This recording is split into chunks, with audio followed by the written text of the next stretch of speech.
बिस्मिल्लाहिर्रहमानिर्रहीम। तंग आकर मैंने मक्का जाने का फ़ैसला किया था। मैंने अपनी माँ को सारी बात बताई तो माँ भी बहुत परेशान हो गई थी। वो अब्बा से ही लड़ने लगी थी कि आपके कहने पर ही वहाँ मेरी बेटी का रिश्ता हुआ था, पर वो लोग इतने बुरे निकले।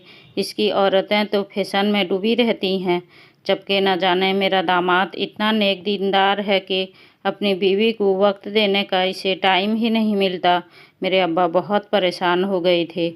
अब्बा ने कहा कि फ़िक्र ना करो, मैं इससे बात करूँगा, वो मेरी बात ज़रूर समझेगा। अब्बा ने मेरे शौहर को फ़ोन किया और उससे मिलने के लिए वक्त मांगा था, पर शौहर कहने लगा कि देखिए, मैं तो तबलीग के लिए दूसरे शहर जा रहा हूँ। अब्बा ने जैसे ही ये बात सुनी तो कहने लगे कि देखो, मैं इसे रोक नहीं सकता, इस तरह मुझे गुनाह मिलेगा। वो तबलीग पर जा रहा है तो उसे कुछ वक्त देना चाहिए। लेकिन अब मैं शक में पड़ गई थी। इस लड़की के मैसेज मेरे जहन में सवार हो गए थे। मुझे अजीब लगा था। मैं जान गई थी कि मेरे शौहर कौन से शहर जा रहे हैं, इसलिए अपनी सहेली को मैंने साथ लिया और इस शहर में जाने का फ़ैसला किया था। मैं अपनी सहेली के साथ उस शहर में आ गई थी।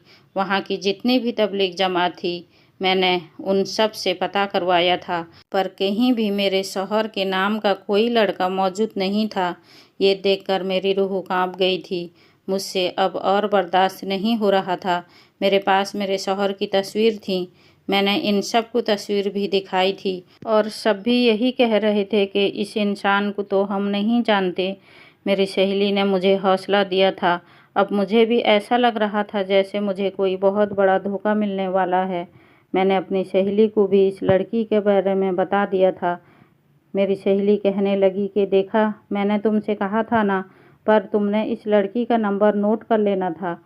लेकिन मेरा दिमाग नहीं था कि मैं ये काम कर सकती। हम लोग थके हारे वापस अपने शहर आ गए थे। 3-4 दिन बाद जैसे ही शौहर वापस आए तो वो बहुत ही खुश थे, लेकिन मेरा मूड बना हुआ था। मैंने इनसे कोई बात नहीं की थी, पर शौहर तो उल्टा मुझ पर गुस्सा करने लगे कि क्या तुम अपना हुलिया दुरुस्त करो, तुम क्यों मुझसे मूड बना कर रखती हो। इस बात पर मैं फट पड़ी और इनसे कहने लगी कि आप कहाँ तबलीग के लिए गए थे।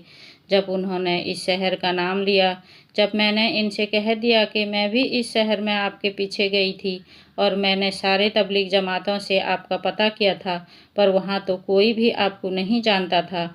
यहाँ तक कि मैंने आपकी एक तस्वीर भी दिखाई, लेकिन किसी ने आपको पहचाना नहीं। सबने आपको पहचानने से इनकार कर दिया।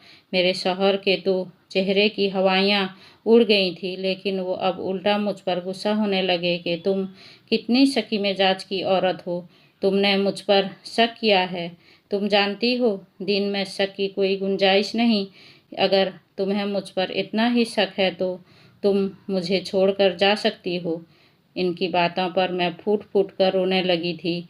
मेरी सास भी उल्टा मुझ पर बरसने लगी कि देखो, मेरे बेटे पर शक करना बंद कर दो। ये खानदान का सबसे शरीफ लड़का है और इतना दीनदार है। तुम तो अब इसकी इबादतों में भी शक करने लगी हो। पर मैं जानती थी कि मेरे शौहर कोई और ही गुल खिला रहे हैं।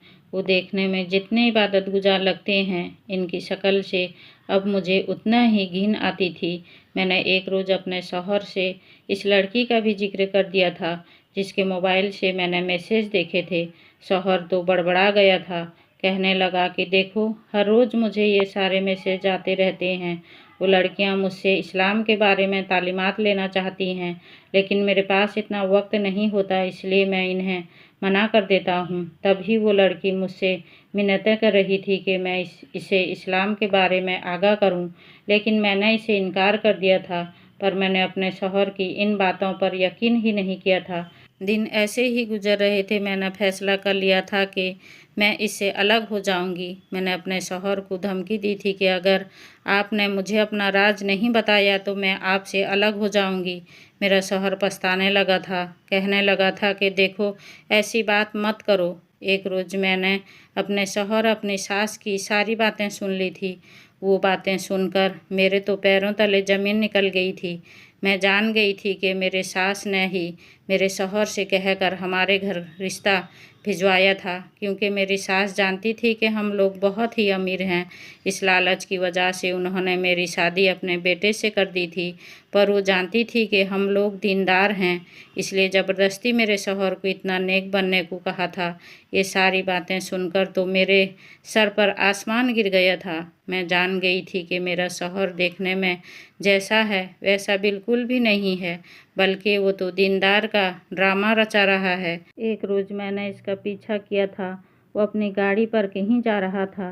रास्ते में वो एक होटल में रुका था। मैं अंदर तो ना जा सकी, लेकिन कुछ देर मैंने इसका इंतज़ार किया, पर वो जैसे ही बाहर आया तो इसे देखकर मेरी रूह कांप गई थी, क्योंकि वो बिल्कुल ही अलग दिख रहा था। मैं जान गई थी कि इसकी वो दाढ़ी भी नकली थी, जबकि वो सर पर जो टोपी पहनता था वो भी गायब थी। अब तो वो बिल्कुल ही एक आम सा लड़का लग रहा था। ये देखकर तो मेरी रूह कांप गई थी कि मैं इतने दिनों से एक धोखे में जी रही थी। मेरी वो सहेली मेरे साथ ही थी, जो मुझसे कहने लगी कि देखो, अब हमें वापस चलना चाहिए, अब तुम पर इस ढोंगी की सारी सच्चाई खुल गई है। लेकिन मैंने इसे कहा कि नहीं, मुझे आखिरी हद तक देखना है कि मेरा शौहर किस हद तक गिरता है, और वो इतने दिनों से मेरे करीब क्यों नहीं आया था। यकीनन वो किसी और से राब्ता में है। यही सोचकर मैं फिर से इसका पीछा करने लगी। वो एक घर के पास रुका था। मुझ में अब इतनी हिम्मत नहीं थी कि मैं अंदर जाकर देखती, लेकिन मेरी सहेली मेरी जगह अंदर चली गई थी। पर वो जैसे ही वापस आई तो इसके माथे पर पसीना था। वो कह रही थी कि देखो, तुम इस इंसान से तलाक ले लो, तुम्हारी ज़िंदगी आसान हो जाएगी, क्योंकि ये इंसान पहले से ही शादीशुदा था। इसकी बातें सुनकर मैं पत्थर बन गई थी, पर मैंने फैसला कर लिया था कि ये मामला मैं ऐसे ही नहीं जाने दूंगी। मुझे धोखा मिला था और इन लोगों ने हमें लूटा था। इसी वजह से मैंने फैसला कर लिया था कि मैं अदालत तक इस सारे मामले को लेकर जाऊंगी और अपने शौहर की सारी सच्चाई मैं सबको बताऊंगी। मैं अगले रोज़ इसका इंतज़ार करने लगी थी। मेरा शौहर जैसे ही वापस आया तो वही दाढ़ी और इस सलवार कमीज में थे। वो इस हुलिये में बहुत ही शरीफ लग रहा था, लेकिन मैं इसे देखकर गुस्से से लाल हो गई थी। मैं ज़ोर से अपने शौहर को थप्पड़ मारा था, जब मेरे शौहर कहने लगा कि तुम पागल हो गई हो, तुम जानती हो ना, किसी पर ऐसे हाथ नहीं उठाते, इस्लाम में इस चीज़ से बहुत मना है। जब मैंने अगले ही पल इसकी वो नकली दाढ़ी खींच कर उतार दी थी। मेरी इस हरकत पर मेरा शौहर एकदम अपनी जगह पर जम गया था, क्योंकि शायद इसके गुमान में भी नहीं था कि मुझे इस सब का पता चल जाएगा। मेरी सास को भी मालूम हो गया था। मैंने इन्हें धमकी दे दी थी कि अब तुम लोगों को कोई भी नहीं बचाएगा।